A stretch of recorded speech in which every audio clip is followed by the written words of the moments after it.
there's so much to that. And so I guess before I turn it over to Janae for a quick featurette, I would just say that, it was the collective dream of myself, the filmmakers, the actors, to want to represent of this period in American history in a powerful way, in a way that we haven't seen before. But more than anything, when we have a country right now that's so divided, wanting to tell a story that cuts through any political message or any specific social message. It's all about two individuals learning to see each other for the unique people that they are, and putting everything else aside. And I think there's a great power in that. And that's one of the things that really, really compelled me. And I'll stop rambling at this point. Turn over to Janae for this featurette.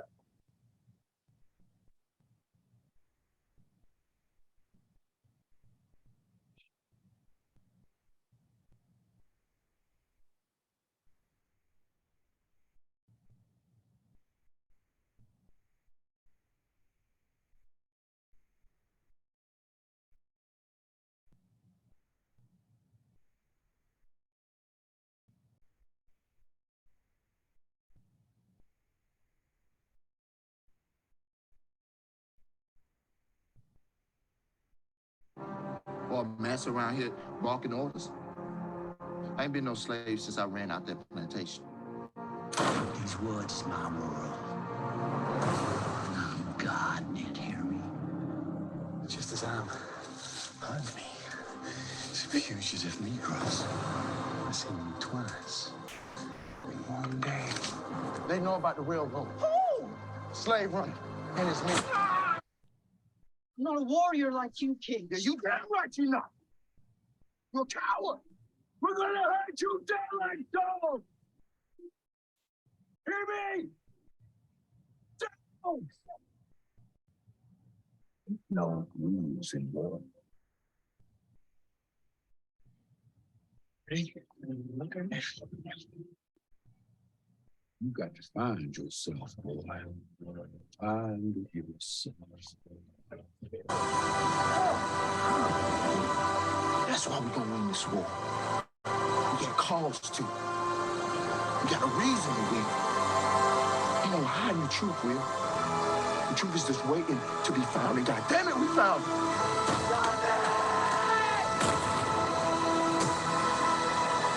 God's in this fight now.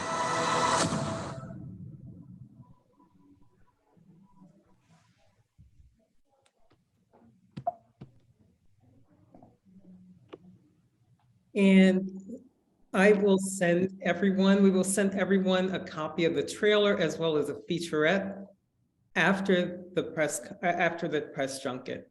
And with that, I will turn it over to AJ Winslow, who is a producer of Freedom's Path.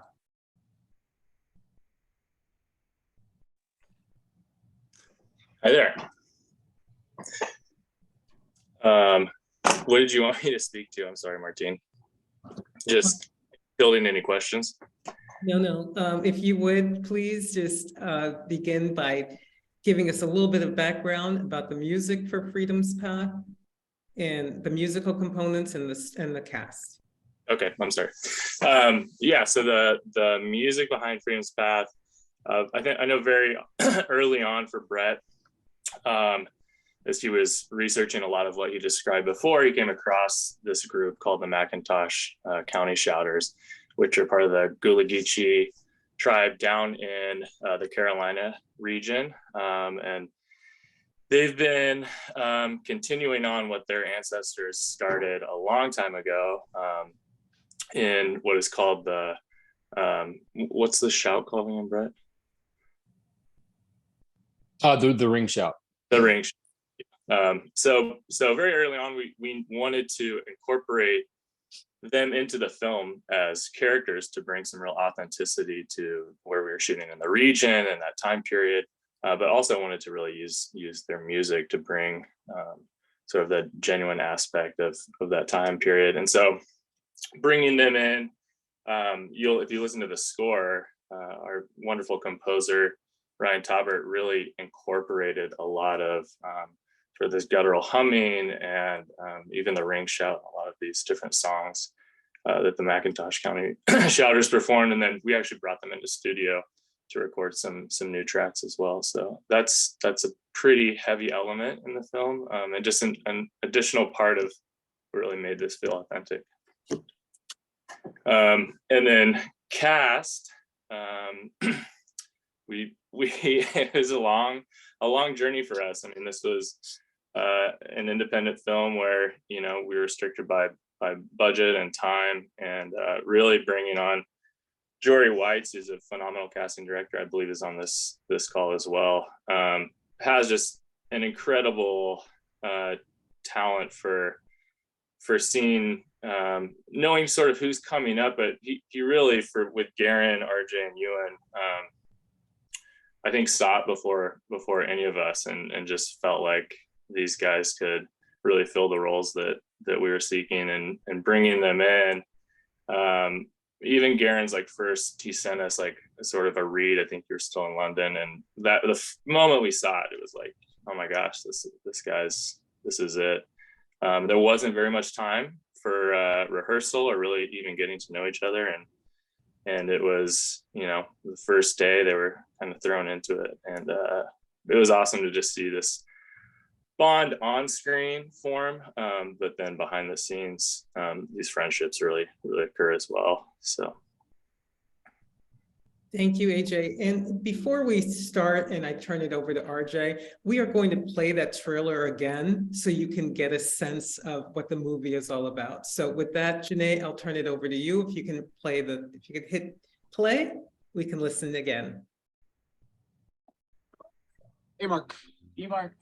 One of the key things about this film that sets it apart from other films of this era is that it takes place with the Civil War as a backdrop. It takes place with a conflict of slavery happening, but it's not a Civil War film. And it's also not a slave film. You'll never actually see a slave depicted in this film. Every individual that you see has either secured their own freedom or they're in the process of running away to achieve that freedom. You see chains on me? Or a mess around here barking orders? I ain't been no slave since I ran out that plantation. What I find in films from this period, they often are prolific about the horror of the period. Freedom's Path focuses on the love and the friendship and helps us to understand what is required, even at a difficult time, to take a step forward on the path to freedom. No, we actually got a message that we want to get across, and we want to do it in the grandest way. It's not a trauma film, and I feel like that's why it's needed. We already have enough films that show our separation. You know, we have so many, we get it. Let's introduce a different type of relationship between Black and white people that existed at this time, not just the one of oppression, because that's not the only one that exists. When it came down to this film, what really drew me to it was the idea of telling a story that is so rooted in American history, and to try and kind of tell that story in a way that is respectful of that period of time, that tells it authentically as much as possible, but brings a new way of looking at it or a new lens on it. With this film, you go along the journey with the characters, and by the end, you feel for them, you want for them, you have empathy for them. It's a story of healing. It's a story of hope.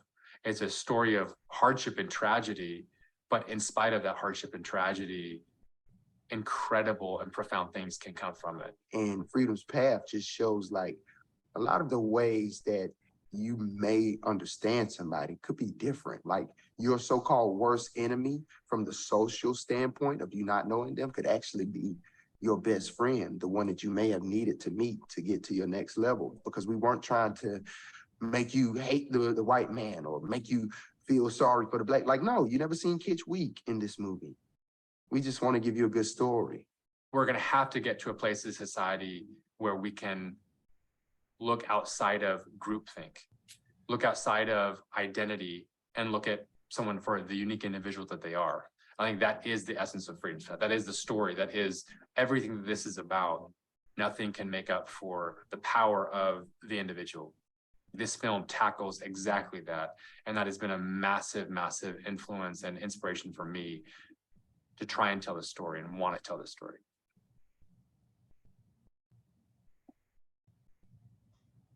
You don't want to know. I will now turn it over to RJ.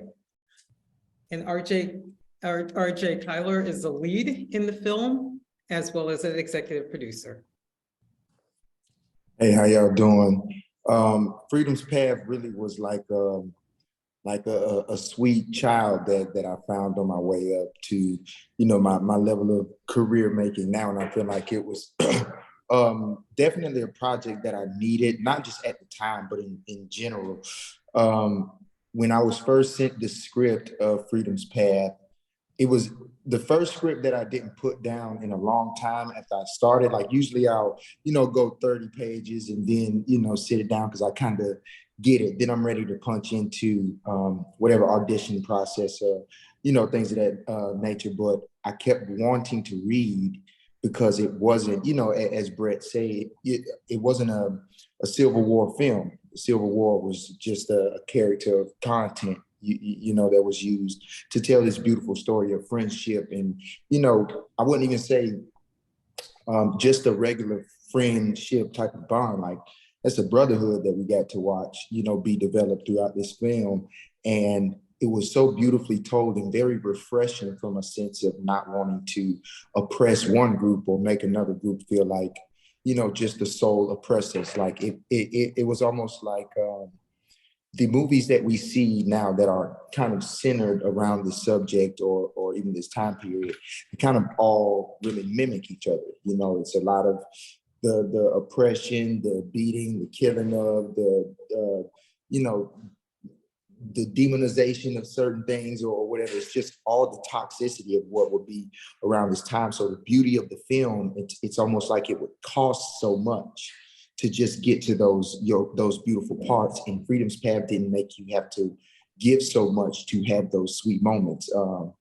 And it's because in general, the entire movie is just like a sweet moment. It's practically a love story between two so-called, opposite sides, and to be honest, they're both just survivors that are looking for that opportunity to survive, and then it became true love between friends. And to see a movie that was based in this time where the subject may be slavery or whatever in a lot of people's eyes, it was mostly a thing of a beautiful story about family. Like William became a part of the family, not just someone that we were housing or taking care of. The way that, Abner and Caddy, the way that they took in people, it wasn't just people of their skin tone. And that's what was pushed on to Kitch, even though Kitch has an entirely different, experience when it comes to his oppression and things of that nature. He was taught better by people who knew better ways of loving the next person. And it was beautiful because this film literally, it puts you in the feeling, in the arms, in the warmth of Caddy and Abner in so many different ways, because you follow Kitch. Kitch is just a makeup child of them two. They're not his biological parents at all, but they are who created the soul man of Kitch, and it's beautifully portrayed by Thomas and Carol. They're such blessings, and I feel like they walk through this movie so gracefully, and that's the reason why the movie has such an impact, not even just on me, but the people who get to see it. It's rooted in great energy. It started from Brett and putting work into insane amounts of work, over 4,300 emails just back and forth. This is what his day-to-day would be. So as he said, a passion project would be like a very awkward way, it's not worthy enough. The term isn't worthy of what, this film actually is, not just to Brett, but to all of us in general. The story, the characters, the portrayal, all of the tone, Brett took such a fine-tuned comb with it, and then even when I got it in my hands, he went back in with the comb to make sure that everything was in place. RJ, is this cool? How is this coming across? And that's how it's like, he's not a normal or average director. He becomes the film along with the people that you see on the screen, which is beautiful to have to follow, in the sense of who your leader is on the film. And with this being the first project that, I got to be able to produce and have somewhat of this say or that say. I was just following lead of the great ones that, were in front of me. And also just having a leader like Brett, it was like, all right, cool. So he gets a lot of it, and it just made it that much more of a fluid process to even trust him with everything that I had. And then when it came to Gerran, it's like, yo, G, what you need?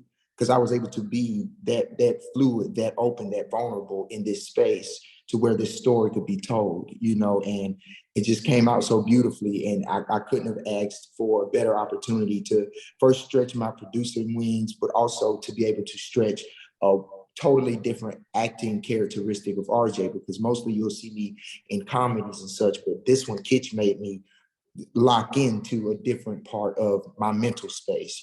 Kitch made me bring up traumas and then use them to, present a flower. And it was so good for that, because a lot of the things that I got to heal from through this character, or the things I got to experience through this character, the ways of spiritual awakening and the things of strength, the things of fortitude that I found while being able to be in the skin of Kitch, that's, it's a lot of the man that you see now as RJ, because the character was so rich. He was written like fine chocolate, and it was great to see that come from, a director where this is his first film, and you wouldn't even think so, because even the way that he wanted the spectacle of these events, right, of these love stories, these interactions to be done, he grabbed the correct people and he said, hey, use your heart as your eye so we can make this film what it needs to be. And that's like why Freedom's Path comes across as it does.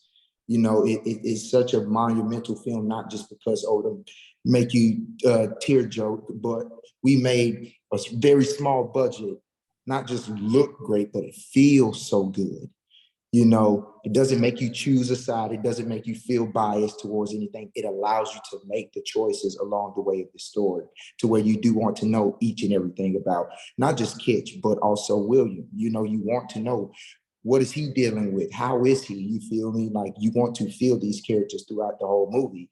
And that's like 10 out of 10, on Brett's part. I'm just like, Big B, you did that, But yeah, Freedom's Path is amazing. And February 3rd is definitely going to be a big step in all of our lives, to be honest, because to be a part of this film is to be a part of history, to be honest. Thank you, RJ. And I will turn it over to Gerran Howell, who is the other lead actor in the film. So I don't know how to follow that. Follow that. I mean, to speak on what RJ said, I think coming into it initially, it was quite an intimidating project for me, for a lot of reasons. I think because, on paper, I think the sort of themes of the film were initially quite intimidating, and also the character of William isn't necessarily a character that is initially very likable or does anything really commendable. You could argue he's a coward and he has this really narrow worldview to begin with. But, as soon as I got the script and met Brett for the first time, and we had a few conversations, it became very clear that, this film had been really sort of worked on for years, and all the sort of details have been ironed out. And William has this fantastic sort of arc, and the relationship with Kitch and how they eventually find common ground was really sort of well crafted. Intimidating to begin with, especially as a British person as well, to be honest. That's a whole facet of history that isn't necessarily familiar to me, but again, it's just fleshed out so meticulously, and it's a story that we haven't heard before as well, which is so cool to see on screen. In terms of what I hope people take away with it, there's so much merit to the film. The music is my favorite part. It's incredible. And the integration, the composer, the composition and the shouters, like it's integrated so amazingly, especially in one of the final sequences. That's like the big standout for me. But I think at the center of it, I just really hope people take away the human story of it. And as Brett so amazingly puts, it's just a story about two people with preconceived notions who find common ground. And I just love the simplicity of that. And it gives the film a real sort of classic, well-rounded feeling, which, I hope people enjoy it and feel like they're watching a real sort of classic movie. It's fantastic. It's got so much merit to it. Thank you, Gerran. And with that, I will turn it over to Curtis Simon, who is President and CEO of HBCU Go. And Curtis will discuss a little bit about the partnership between HBCU Go and the film, as well as introduce HBCU Go Give, which is a community initiative that they will be launching in February as well. Curtis? Thank you, Martine. I think that the cast and Brett and Jory have really kind of laid out everything. I mean, this is one of the reasons why HBCU Go wanted to get involved in it is what the cast and what Brett and Jory have brought to the table, Janine has brought to the table of the history. HBCU Go stands for Historical Black Colleges and Universities. Streaming network now owned by Byron Allen, who most people know is based out of LA. And one of the things that we want to try to do with HBCU Go is tell stories like this, because as both RJ said and Jerry said, it's all about learning to understand who you are. We have too many movies that try to deplete what our culture is all about, where this is all about helping people better understand who you are as individuals. And quit looking at a line of color, but look at a line of the individual and what you bring to the table. We're very excited about this movie because I think that Freedom Path, the words are strong. Freedom Path, think about that, ladies and gentlemen. It's the words that Martin Luther King has said in one piece when he said, we need to have one America. And I think that Freedom Path really blends into that message, because it's not about, as the actors have laid out, it's not about just the slavery side or how white people depleted, the culture, or how we looked at it. It's all about understanding each other. It's all about building bonds out there, all about understanding how you can grow through a lens of another person, but understand from that person that, hey, this is a human being. It's not a color line, it's a human being. And I think that, when you have more stories like these are the kind of messages that we need to be passing on. I'm very excited as the president of HBCU Go, because going to historical Black colleges and universities, promoting them, they need to understand, students today need to understand more of the history that was aligned to basically give them opportunities of what lays in front of them today. So I'm very happy about this partnership. Jory and Brett have put together a remarkable effort with our 360 HBCU Give Back program, where a portion of the monies go to raising money for historical Black colleges, which I think is very unique.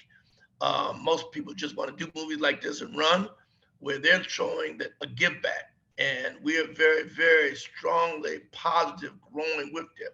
We hope they do more movies like this. I hope you as writers understand that, when you're writing the story about why we're doing this junket, look at the meaning of what Brett is bringing to the tables and what the actors are laying out here, because it's just more than just the movie. Look at the message. Look at the message that they're trying to deliver here. And if you really read through the lines and understand the message, that's what you should be writing about, and make sure that people understand the messaging that is being laid out in Freedom Path. So I'm excited about it and very excited about this partnership. Thank you. Thank you, Curtis. And before we open it up to Q&A, I'd like Brett to talk a little bit about the dedication of the film to the two actors, Mr. Bird and Carol, please. Brett. Yeah, thank you so much, Martine. Thank you everyone for the all amazing words.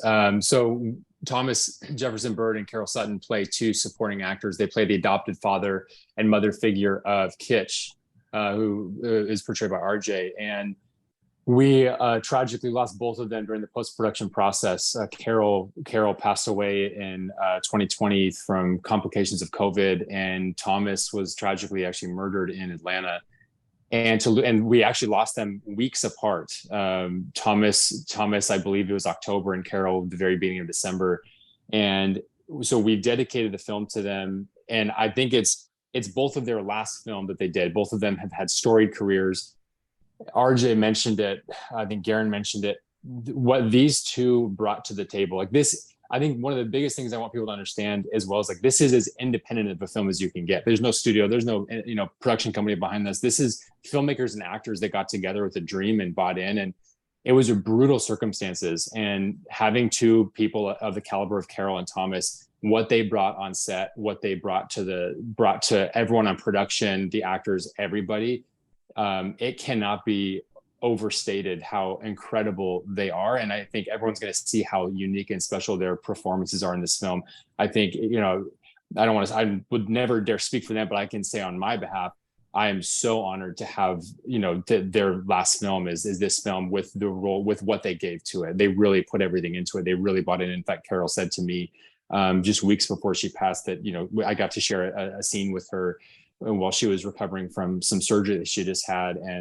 And she said that, Caddy, the character that she played, had quickly become one of her favorite roles. And so I really want to call attention wherever we possibly can to these two great actors and these two great people and everything they gave to the project and just in life in general. So thanks, Martine. Thanks, Brett. And with that, we will open it up to Q&A. And for Q&A, please enter your questions in the chat or raise your Zoom hand, and we will call on you for questions. And we will give each person one question and possibly a follow-up, depending on the time. All right, and with that, our first question is from Brian Sebastian. Brian, can you identify where you're from, please, and then ask your question? It's Brian Sebastian, Movie Reviews and More, with 15 million views and counting. I'm in North Carolina right now, actually studying the history of things, but originally from Los Angeles. This is for Brett. I was there going for the original junkets for period pieces, for Dances with Wolves, Braveheart, Titanic, all of those things. None of those were easy to do. This is, my hat goes off to you for this, because first-time director, almost entirely Black film, putting it together, that's not easy to do. Talk about the challenges of doing that, because I don't think people really understand how long it takes to do these things and to make it authentic, right? Thank you so much. Yeah, we could be here all day. I mean, truly, it was the most brutal thing I've ever been through. When I say 12, 13 years, I mean, I have just, so for context, I have no background in the film industry. I didn't go to USC or NYU film school. I'm literally just a filmmaker with a dream that wanted to do it. And so it was no after no after no. I mean, RJ mentioned, so to find the financing, I don't have a trust fund. I spent 2.5 years, 10 hours a day, sent out over 4,300 emails, and we found 10 yeses in the process. And it was honestly, at the time, you feel like you're kicking against the pricks and everything's going against you, but you realize in that process of the struggle that if I did not find those 10 people that came in at an equity side, so we didn't do the traditional model of studio, it gave me full control. And I don't know if I'll ever have full control again in terms of the creative decision-making that allowed me to really partner with our actors and talk, really get in it. We weren't beholden to anybody. We got to go and just literally backyard filmmaking in Northwest Arkansas and tell the story. And so it was so brutal. We cut every possible corner, everyone. It had to be a passion project for everyone. And I think the greatest thing, hopefully, that people get from it is that it started off as my dream and my passion, but it quickly became everyone's dream. It was so much bigger than me because RJ and Gerran put into it, AJ put into it, our whole team put into it. And it was, I think, finding that balance of understanding what it was that we were doing was bigger than just me trying to tell a story that I wanted to tell. It was so much bigger. And I think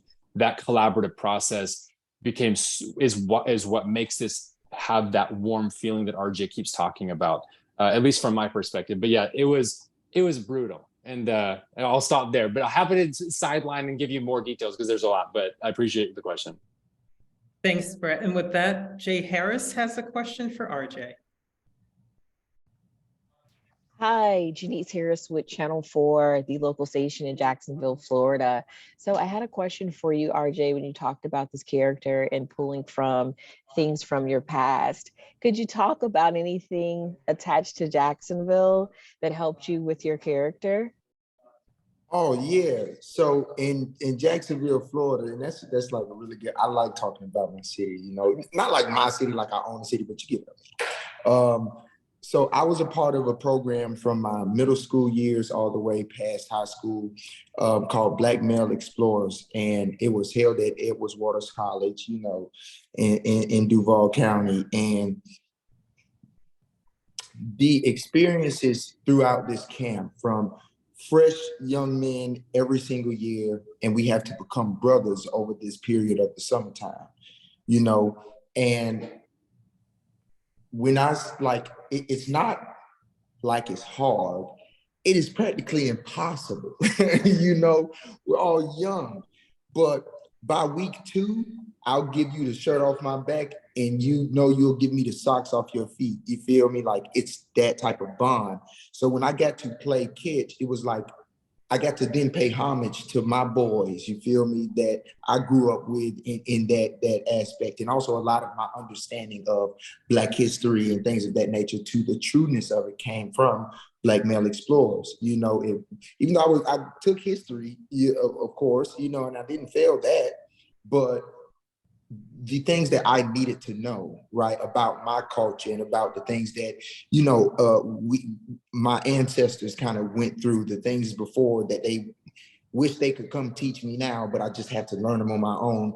They were experienced and grasped through this program, you know. So Duval County literally is Kitch's heartbeat, because a lot of the experience of who it is and how it is to be Kitch, how much he can attach to William, you know, that came from me learning the sense of brotherhood that I learned at, you know, Black Male Explorers, because we wouldn't know each other from like a can of paint. There were new boys every single year. And sometimes throughout the program, we would get new kids. And it's like, it's our responsibility, you know, as the camp boys, to show you that this is your second home. And even if you don't get a first home, this the crib, you know, you can come to your brothers if you need something. Like, you don't, you know, and that part of love and giving between other young Black men was just so beautiful. And so, you know, in this story, I got to bring that to Kitchen and William, and it was like, yeah, exactly. So that literally was my basis of how I really cultivated that relationship of love and giving. Thank you, sir. And do you know if that program is still in existence? Because I'll yeah, probably got to check for it now. It is, yeah. That is awesome. Well, thank you for your time and congratulations. Thank you, thank you. Great. Thank you, RJ. We have another question for Brett. And this question comes from, I'm sorry, we have another question for RJ. Again, that comes from Action News in Jacksonville. Hey, RJ, it's Leslie from Action News in Jacksonville. I heard you talk about your ties to Jacksonville just a minute ago. Can you talk a little bit more about advice you would give to aspiring actors here in town watching you and what's surely to be a successful movie? What would you say to them to follow their dreams? Never tell yourself no unless it's in ways of like discipline. You know, your creativity works. That's the reason why you have it. So when you start to water it down or dial it down to kind of fit the narrative, then you'll lose your dream, you know, you'll lose your vision. And also just that it's possible, you know, step away from Jacksonville for a little bit with your mental space, you know, if you feel like you're stuck, and then chase after it. You know, it literally, the most beautiful people of like my existence are from my city. The characters that I play and portray, they all are somebody that have experienced, or I mean, that I've experienced from my childhood. And that's, you know, Jacksonville, Florida, from Power Rangers all the way up here to, you know, Freedom's Path. Each and every one of these characters mimic somebody or pay homage to a relationship that I had, or, you know, they all build from the city. So I would say keep it, like when it comes to your creativity, keep it fresh, keep it you, never compromise yourself. Once you compromise, you will then fall, you know, like very, very hard. That's how it gets messed up, when you compromise. You know, when you keep steady with your morality, also when you hold tight to God like you're supposed to, it literally, it's like it walks, not easy, but it walks in the right way. You know, I'm not gonna say that the path is easy, or like doing what we do is easy, right? But when you believe in it, you have the vision, and then you just attach yourself to God like you need to, it's breezy. You feel me? So I literally love the fact that I see people from Jacksonville, Florida. I'm doing a TV show with Chameleon right now. She's from Jacksonville, Florida. You know, that's what I love to see, like more Duval County, you know, in these spaces. So like, come play, man. I'll see y'all in the workplace. Awesome. Thanks, RJ. Thanks, RJ. Thanks, Leslie. Next question comes from Lucy Pearsall Finch, and it is a question for Brett. You got it. Thank you all so much for taking the time to talk to us. And the more I'm hearing, the more excited I am to see this film. My question is, so you talked a little bit about, and I think somebody sort of hinted to it a little bit. You're a white man doing a documentary or a film that's more about a relationship and some of the strife and struggle during the Civil War. But multiple people have said that it's not a Civil War film. It's not a race film. So where did the origin of this come from? Where did this project begin for you? Thanks, Lucy. Yeah, for me, it started when I was 6 years old. I saw Mark Twain's Huckleberry Finn, and I loved the film. I felt at 6, I thought I was going to go float the Mississippi. I live in the Pacific Northwest, in the furthest corner away from the Mississippi in the world. And getting to see that film, it was the adventure of it. I just loved it. This wide open spaces, running away, but it was, and just kind of being out in nature. But then it was, as I got older, I realized there was this deep emotional connection that affected me that I couldn't articulate at 6 years old. And that was this relationship between arrogant, ignorant Huck Finn, young little kid, just off on an adventure, dealing with what he's dealing with, and Jim, this man who's trying to get to his family, an enslaved man trying to run away and get to his family up north, having to deal with this arrogant, naive kid in order to effectively work together to kind of get there. But he's got to kind of pull Huck along the way, and that there's such a classic element to that story, and there's the storytelling in general, and that relationship I felt like was so interesting to explore. That there was a lot of that in terms of the genesis of this. Another one for me was a book called The Red Badge of Courage.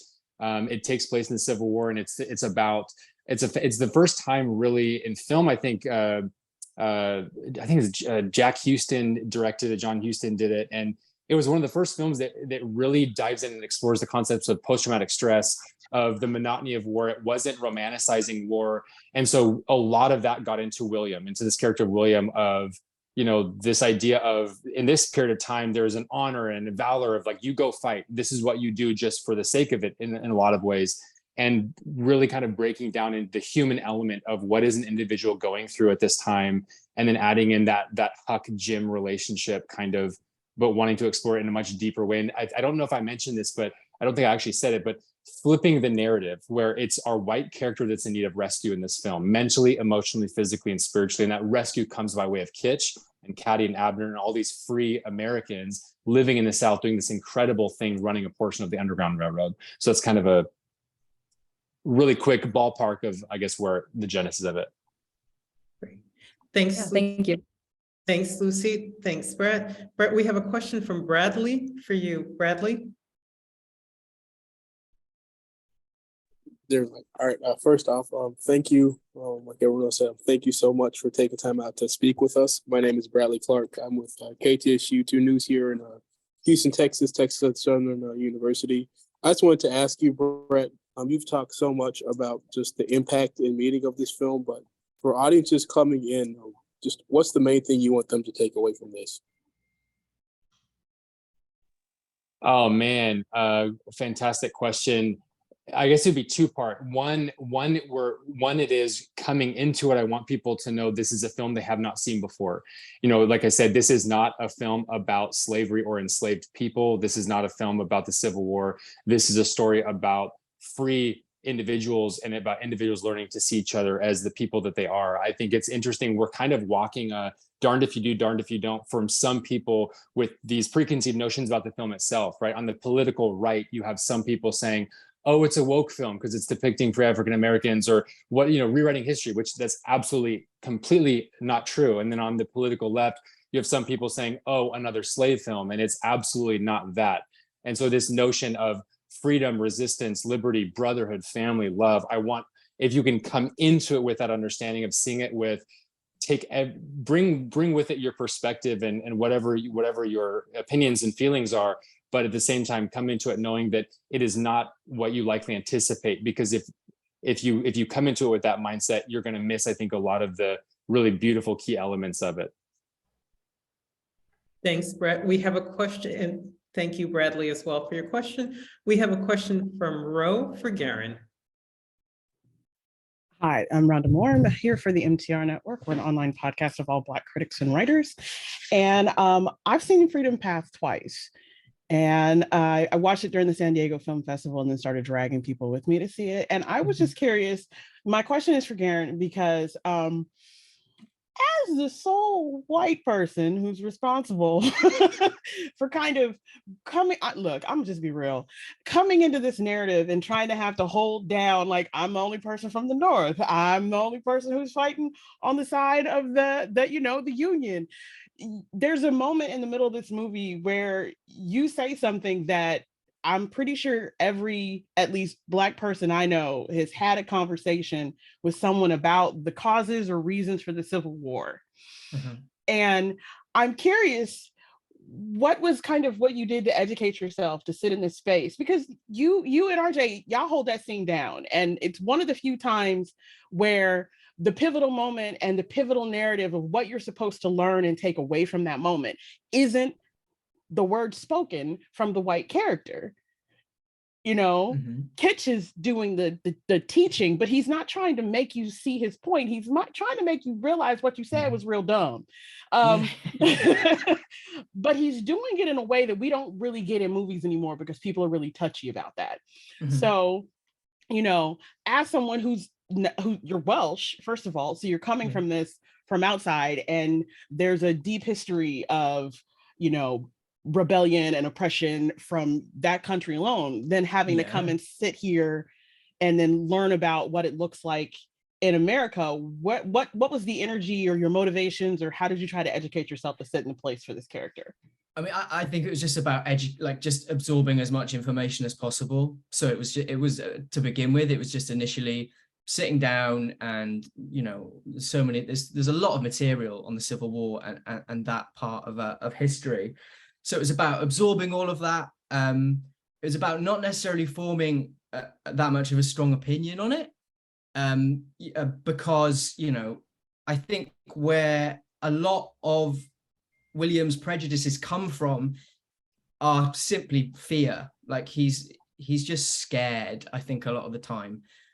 So I tried not to be too specific and really keep it William just, is naive and scared, if that answers your question. But I learned so much. I watched way too many Civil War documentaries. I've got a lot of information just that will never leave my head now, just facts that none of my Welsh friends will appreciate, but Thanks, Gerran, and thanks, Ro. We do have a question for Brett from Gabriel W. Gabriel? Yes, hello to everyone. Thank you for the opportunity to speak with us on today. I am representing North Carolina Agricultural and Technical State University, our mass communications department. So my question for Mr. Smith is, considering the fact that you've had this vision, kind of formulating since you were 6 years old, you say, what would you say the biggest challenge, to overcome, through time to make it a reality, bring that vision to life when it comes to choosing the people you wanted to lead in it, those kind of things. What exactly was the biggest challenge? Gabriel, amazing question. Biggest, to be totally honest, the biggest challenge was the money. I mean, it was finding the money to be able to make those decisions. And that was literally just a process of time and effort and never giving up, and depression and anxiety and everything in between. And then when it came to the filmmaking side, I think so much had been put into it. I had done so much, there's 86 drafts of the script that we had done. And, some of them are small tweaks, some of them are significant, but it almost became, playing at that point. I think, with regard to choosing the actors, you feel it, you can see who can embody that authenticity, who has that passion. And I'd say I'm trying to think. And then I'd say on set, something I wasn't aware of, something I'll just throw out there as a side is I had no idea going in, because this is my first feature film. I've done short films before where it's, you shoot for a day or 2 days or something. But for this feature film, I had no idea how much of a feature film was with regard to crew managing personalities. And, because when it's romantic and exciting and awesome for like the first week or two, you're like, yeah, we're making a movie. This is amazing. And then like weather hits you and all these little ticks that people have start bugging you, and everyone's kind of just bickering and playing. And like when you don't have a huge budget and you're kind of just confined and working in these hard circumstances, it's keeping morale up. And not the actors, these guys were legends. They did everything amazing, RJ and Gerran did. But that was something that was interesting, I'd say challenging, that I had no idea going in, that was kind of learn on the fly and Dr. Philling it a little bit, like, hey, let's be friends, so thanks, Gabriel. Thanks, Gabriel. Thanks, Brett. We have one question from Tom Zarletta. Tom, do you want to ask your question? Yeah, I wanted to know about the distribution of the film. I understand it'll be released into the theaters February 3rd, but does it then go to HBCU Go? Is that how that works? And what's the timetable for that? No, it would actually, this is Curtis Simon speaking. It would basically have to be theatrical first, and then we would probably look at a run at HBC Go down the road. We haven't put a timetable on that because Brett has to work through the theatrical with AMC and Regal, but we do look to have a run that would probably be a combination of HBCU Go and the Griot channel. We would try to do it maybe simultaneously down the road on that, but we don't have a timetable for it. The main thing we wanted to try to do was strengthen the partnership. What Brett and the crew wanted to do was we do some screenings on some of the universities down the road, which they picked selected markets for that you'll be hearing about through Martine and Jenny very soon, and then we'll go from there. Thank you very much. And Tom, I will also turn it over to Brett to talk about some of the where we'll do the screenings, the upcoming screenings. Yeah, and I'll say, I think as a general side too, as it relates to the give back, I think for all of us, the team at HBCU Go, the filmmakers, everyone, it was so important for us to not just, again, kind of what I had mentioned earlier, having the freedom that we have for this film. We're not beholden to anyone. We wanted to not just have a story that has a message, not just entertain you, but actually allow people, when you're purchasing a ticket, you're actually giving back to something with something significant. You're actually taking part in something. We're actually able to hopefully affect some level of change. So that was, that's, I think, something that's important to note. And I don't know if I did say that. And Martine, what was, sorry, with the specific question? I just wanted you to speak a little bit as well about special screenings that we'll be holding. Yes, thank you. Yeah, so we're doing 4 specialty screenings, one in DC, one in Atlanta, one in Fayetteville, Arkansas, and one in Nashville, Tennessee. And at each one of these screenings, we will have members of the cast and crew, and it will be, it's going to be, it's exciting. Each one of them is a little bit different. In Nashville, we have Honer Music, as well as one of our musicians is going to be there talking about musical freedom and this theme in the film. In Atlanta, we're working with the Black Millionaires, which is an amazing group partnering with us on that. And we're going to have supporting actors Afima Omalami and Jermaine Rivers and some other members of the crew. Fayetteville, Arkansas is where we shot the film, so we felt like it would be amazing to kind of do it in kind of where this was all created. And so we'll have a ton of the local cast, local crew there doing Q&As afterwards. And then DC, we're looking at having BK Fulton and Curtis Simons taking part with that one as well. So very excited about having some of these specialty screenings where we'll be inviting a number of HBCU students from the local schools surrounding to be able to attend that as well. Thanks, Brett. We have time for one more question. And I see Lucy has raised her hand. So Lucy. Thank you. Sort of just a quick follow-up to part of the money going to HBCUs. Do you know in what capacity? Like, is it going towards scholarships? Is it just going to like an endowment fund? What does that donation look like? Well, we haven't really determined exactly where that's all going to. The first step we want to do is see how we come out as far as with the movie. and look at the total dollar signs. I think that's the initial thought was this. Let me just give you kind of our initial thought that didn't work the way we wanted it to work. We wanted to really also part of the United Negro College Fund, but we couldn't get everything squared away with them. And we were going to let them be the one to disseminate the dollars once we got that together. But now we're working there between Brett and myself, and we will have a process put together very soon. Once we get the numbers together, then we will get that out as far as how we would do it. I mean, the goal is certainly figure out some ways Curtis, to. we do have a plan. I'm sorry, Curtis. We do have a plan, but we can talk about that. I'm sorry, this is Clint Evans, the co-founder of HBCU Go, but we have some of a plan if you just wanted to write about it. And Curtis is well aware, Brett and so forth, is that we're looking at underserved schools that primarily don't get funding for their media arts departments. You know, some of the larger schools, they get pretty much great resources, but what about these secondary and third schools? Like, for instance, when Brett and I first talked in Curtis, like Benedict College in South Carolina, and it was really passionate that we had to find out the president, Dr. Artis there, had to take money out of her own pocket to wash the school uniforms, football uniforms. That can't happen anymore.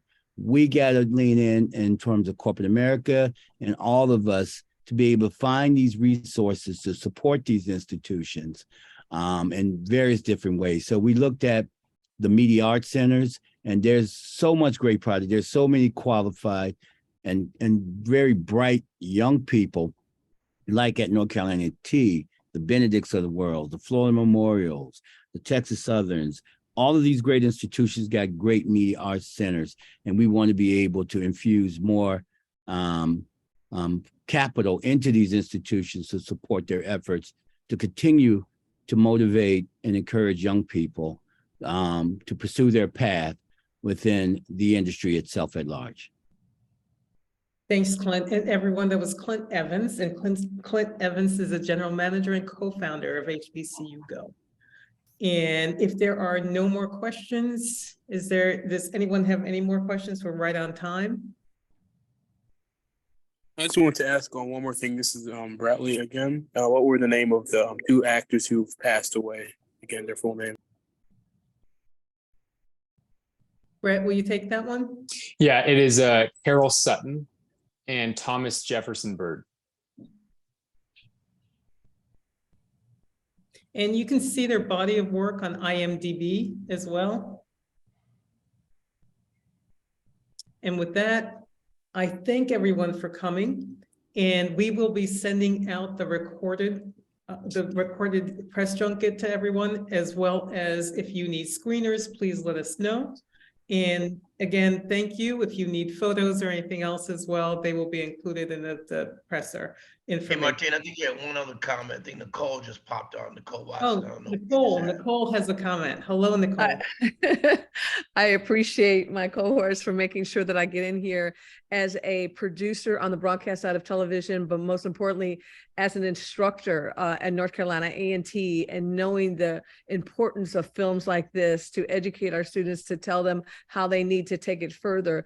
And while states like Florida are trying to take out African-American studies, I hope that you all will consider working with not just HBCUs, but other institutions to make this a part, just like Schindler's List is on the docket for what the students see and view, and it's part of the curriculum at USC and other schools, important films like this. So I hope you guys continue to work with post-secondary institutions to make sure that this film could be seen. It's very, very important not to educate just, again, Black students, but all students, so that they understand the complexities of what happened. And because it is such a positive story, at the end of the day, the essence of what you all captured, again, was the good side, the favorable side, and the magic that actually did happen. In the relationships at that time, I think it's extremely important. So I applaud your efforts, and just thank you so much for bringing this to HBCU Go. We promise we'll do our due diligence to really hold it up as it should be. And I just wanted to thank you guys for, again, bringing it to us. Thank you so much. Thank you, everyone. And again, the film opens on February 3rd.